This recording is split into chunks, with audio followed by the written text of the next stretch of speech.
Magandang umaga po. Tayo ay namalingki naman at bumili tayo ng live na tilapia. Ayan guys. 2 piraso lang guys yung binili natin at iihawin natin. Ayan. Batangas daw yan guys. Ayan. Dito tayo sa Talipapa. At bumili na rin tayo ng 3 pirasong pork chop at nilaga natin mga guys.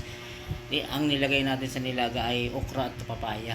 Maiba naman yung nilaga natin. At nilagyan rin natin ng saba. Ayan, binuhos na natin guys. At para lumambot na at malambot na yung baboy. Ayan, ayan guys, luto na. At ang ihaw tayo ng tilapia. Yung tilapia buhay mga guys. Ayan. Binuhos na rin natin yung ginawa natin sa kanya. Nilagyan ng timpla. At, ayan mga guys. Ayan guys, luto na at kakain na tayo. Luto na ang ating tilapia inihaw. Ayan guys, nagkain na tayo at kain na tayo at may masamang panahon na naman ngayon guys. Ayan guys. Shoutout nga pala sa ating mga viewers at followers at dyan ang mga ating top fan. Walang sawang sumusuporta sa ating mga videos. Maraming salamat sa inyo. Ayan, kain po tayo at magandang Lunes ngayon mga guys. Lunes na Lunes, Martes pala ngayon guys.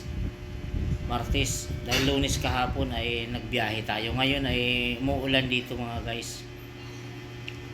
Ayan. Kain po tayo, ayan. Medyo nasobrahan ng luto yung gulay guys. Hindi ko napansin. Ayan, na-overcook yung okra. Kain po tayo sa masamang panahon ngayon ng may bagyo daw at walang mga pasok.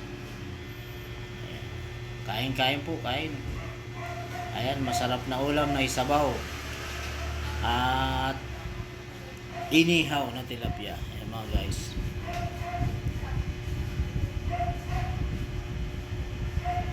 Inuulit ko po, maraming salamat sa mga viewers at pagpalain kayo ng Panginoon lahat ng ating mga followers at subscriber.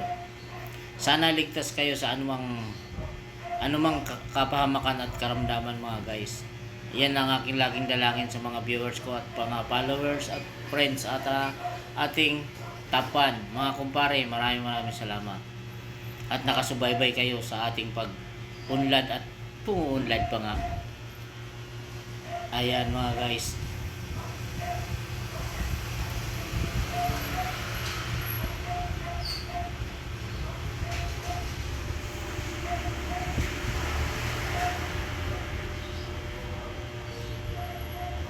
Umuulan pa rin guys Pagkatapos nito guys, baka bumiyahe pa tayo guys ito. Papunta pa tayo sa ating garahe.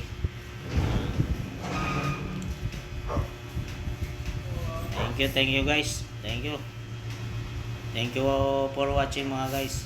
Hanggang sa muli mga guys. Thank you.